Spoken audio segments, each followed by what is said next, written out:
Në prag të sezonit turistik veror, Vlora po intensifikon përgatitjet për pritjen e pushuesve vendas dhe të huaj. Një nga ndërhyrjet më të fundit është krijimi një hapësire të republike në zonën pranë Akademisë së Marinës, ku Bashkia e Vlorës nëpërmjet ndërmarrjes së shërbimeve publike do të vendosë rreth 90 çadra dhe shezlong në shërbim të qytetarëve dhe turistëve.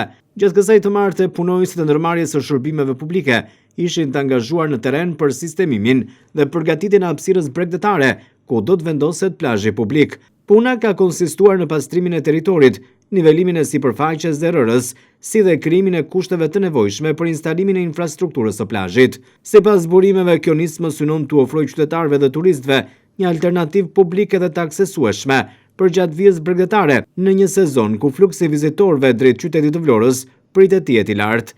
Punonjësit e ndërmarrjes së shërbimeve publike kanë vijuar punën gjatë gjithë ditës për të bërë gati ambientin, ndërsa në ditët në vijim pritet të nisë dhe vendosja konkrete e çadrave dhe shezlongëve.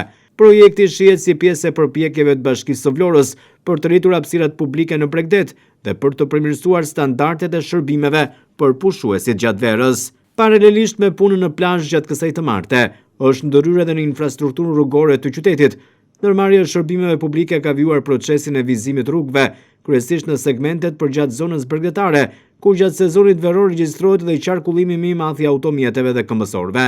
Punimet për vizimin e rrugëve përfshin sinjalistikën horizontale, korsitë e lëvizjes, kalimet e këmbësorëve dhe elementë të tjerë orientues që synojnë të përmirësojnë sigurinë rrugore dhe organizimin e trafikut.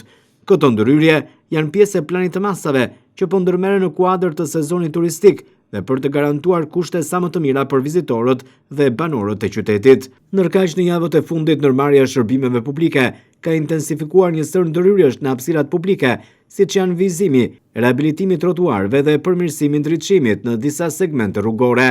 Puna në terren është ndjekur nga afër nga drejtori Ilir Aliaj.